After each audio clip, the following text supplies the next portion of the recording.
Hey guys, Multi-Classic Gamer here, welcome you back to more Let's Play SpongeBob SquarePants Battle for Bikini Bottom. In the last episode, we got started on the final world of the game, SpongeBob's Dream. Actually more like, in this case, Sandy's Dream. And we are currently we're just in the middle of sliding on the Texas Ranger slide in Sandy's Dream. And then we took on a side mission, and now we're going to finish off the Texas Ranger slide, sorry. And chances are we should be able to get to the end by the end of this episode. But I will tell you, it's a very long slide. Like, it's going to take a while to get through it. Like, maybe not more than... Like, it might take at least, like, 5 minutes or so. That's what my guess would be. At least I'm not totally sure about it, though. Still, yeah, you're going to be going through a lot to get to the end of the slide. So,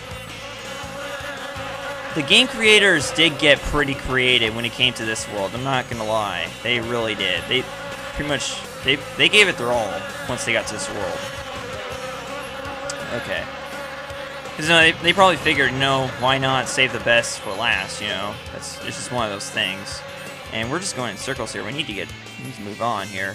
Yeah, there's multiple paths you can take in this particular part of the slide, and you're supposed to take this part right here. Well, first of all, I was already on here, but still, you need to take a left, pretty much take a left always to move on when it comes to this part, at least. So basically take every left that comes, like right here. You need to take the left right here. And then you'll finally move on. You'll know when you reach the new area by the fact that, you know, you start seeing shiny objects on this slide. That's when you know you've reached farther into the slide. Okay, so take the upper portion of the slide right here, because this will lead you to one of Patrick's missing socks. So that's 2 out of 5 here in SpongeBob's Dream. And not only that, but there's also only 3 left in the entire game, so the remaining 3 are in this world. And actually, you know what? I think the third sock as well. Yeah, there's actually 3 of those 5 socks is in Sandy's Dream. The 4th one is in Squidward's Dream, and then the 5th and final sock of the world and game is in Mr. Krabs' Dream. And look at this! Now we got cows throwing pies at us. They weren't kidding when they wanted to make this world as illogical as possible. I mean, just how crazy is that? Like, we got cows throwing pies at us, and they're suspended by balloons. When in real life could you possibly see cows floating with balloons and throwing pies at squirrels sliding on slides? What kind of sense does that make? God. How creative can you possibly get in a SpongeBob game? Well, then again, it's a SpongeBob game, so what do you expect? So I guess this all actually makes sense. Here the slide's gonna get extremely narrow, so you want to be extremely careful. So you could easily fall off while you're spying around that oil derrick to get to the top. And obviously you saw me get the 3rd and final sock up. Whoa! We almost did not make that jump there. That would have been sad because it's not that big of a gap. And look at this, right in here we have huge amounts of manure. Holy crap. Oh yeah, and by the way, if I haven't mentioned it yet, manure hurts you. Yes, something that smells really bad hurts you. That's video game logic for you. It's funny because actually 300 years ago, people actually used to think that that's how you got sick, is by smelling something bad. As crazy as it is. And holy crap. More cows with pies throwing at us. How hilarious is that? Oh god! Holy crap. Oh jeez! We just barely avoided that. And, as a reward for doing that, we finally reached the end of the slide and get the golden spatula that the game's been taunting us for so long. Here it is. So that's 77 golden spatulas and 78 of Patrick's socks. We are just about done. We're almost done with the game, actually. So let's now taunt Larry with our big victory. Wow, if anyone was going to make it down this sky slide, it was going to be you. Oh, so it's called the Sky Slide. Well, I don't care. I'm still gonna call it the Texas Ranger Slide because that's what I am. That's what MCG does. And that's not cool at all. Not at all. Alright, so now that we're officially done with Sandy's dream, we can now switch back to SpongeBob and head on back into the Dreamscape. I think that's what it's called. I don't know. Yeah, I don't know, so I'm not gonna bother with it. But yeah, that's how you exit Sandy's dreams. You have to switch to SpongeBob and use that bubble paddle thingy. And now, once you're out here, if you haven't paid the toll, if you haven't paid the clam yet, you have to pay 2,800 shiny objects in order to move on through the world. And by doing that, it'll make this springboard appear here, and then you can bounce up to Squidward's dream bubble. Now, the thing is that you want to make sure you land on the top of Squidward's house, because on top of Squidward's house is another golden spatula. How awesome is that? You know, this just goes to show how ridiculously easy this world is. For a final world of the game, it's really, really easy. I mean, they just hand out the golden spatulas to you just like that, pretty much. Maybe not Patrick's socks, but still, the golden spatulas, yeah, they're really easy to get. And here, this will lead us to Mr. Krabs' dream, but obviously we're not going to do that yet because we have to do Squidward's dream. So, let's head on in there. Into Squidward's dream we go. Now you can easily imagine what Squidward dreams about. For heaven's sake, boy, cover your ears. Mr. Krabs, what are you doing in Squidward's dream? Hard time, boy, or at least it feels like it. Do you think you can make it across this sheet of music to the golden spatula on Squidward's big nose? Don't worry, Mr. Krabs. I'll end this challenge on a high note. Good luck, boy. When you get there, try to wake him up. I'm running out of aspirin. Oh, SpongeBob, back to the old bad pun thingy. Oh boy. Out of all the people in the world, actually not even people, because SpongeBob's not a person, but still, out of everything out there, out of all the imitations anyone could possibly make a Chuck Conroy, SpongeBob does the best job of that in this game. He truly does.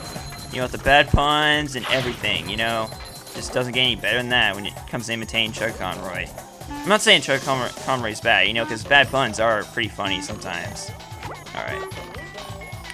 So, here's the gimmick of Squidward's dream. You have to basically use these musical notes as platforms. Now, it's going to change quite a bit as you go through. Like, for instance, these yellow notes right here, you want to jump off them as quickly as possible, because you'll notice that when you stand on them, they shake. And eventually, they will actually fall. Yeah, they collapse when you step on them. So you basically want to avoid the yellow ones. And also these red things, you just want to avoid them at all costs, because if you touch them, then they hurt you. And obviously, chances are they're gonna kill you as well, because you cannot actually, even though it looks like you can stand on the musical sheet right here, you cannot, because you'll fall right through. In fact, since we just hit a checkpoint, I'll demonstrate. See, you fall right through it. So basically, you have to use the musical notes as platforms, otherwise you cannot make it through here. So let's actually make it through here. Okay. Alright, so we just hit another checkpoint. I don't know why they put two checkpoints so close to each other, but anyways, you're probably wondering, because I did tell you guys there's actually one of Patrick's socks in SpongeBob's dream that's in here. And as you can see, it's right up there. Now, it took me a while to figure out how to get this sock, but once you figure it out, it's ridiculously easy, and and at that point, you'll probably be wondering, why did it take me so long to figure out how to get this sock? It's that easy. Well, it's not that easy to figure out, but, you know, it's easy once you figure it out, if that makes any sense. Now we got some trumpets and some tambourines that we can bounce on, you know. Pretty much every musical note you can think of is here. Well, actually, not really. A lot of them are missing, but still, they got the big ones. I mean, the most important ones, that is. I don't know about piano, but still, they got the most important ones. Yep, more bouncy tambourines and more bouncy trombones. How much bouncier can you get? Okay, so right here is where you can get the sock. You're supposed to... It's really... Look how simple this is. All you have to do is just simply bounce off this tambourine to get the sock. It's that easy. I don't know why it took me this long to figure it out. I seriously don't. You know, probably because I was young and some, you know, maybe because everyone's. Let's face it, everyone at some point is an idiot. Yeah, everyone at some point's a little kid, you know, and they just don't know what to do. So, and holy crap, the sound went out just great. That's the best thing that could possibly happen when you're playing through this world, because you talk to characters a lot. So, kind of sucks that the sound went out, but. Actually, it doesn't matter, because we're probably going to finish the recording before we reach the end of Squidward's Dream anyways. Actually, probably not. Yeah, I don't think we're going to reach the end of Squidward's Dream by the end of this. Actually, I think we will. Well, since there's no sound anymore, I guess I'll take out my headset now. Because the thing actually does... I don't know why, but for some reason, like, my headset actually kind of, like... I don't know why, but for some reason when I'm wearing it, it kind of hurts my head. Like...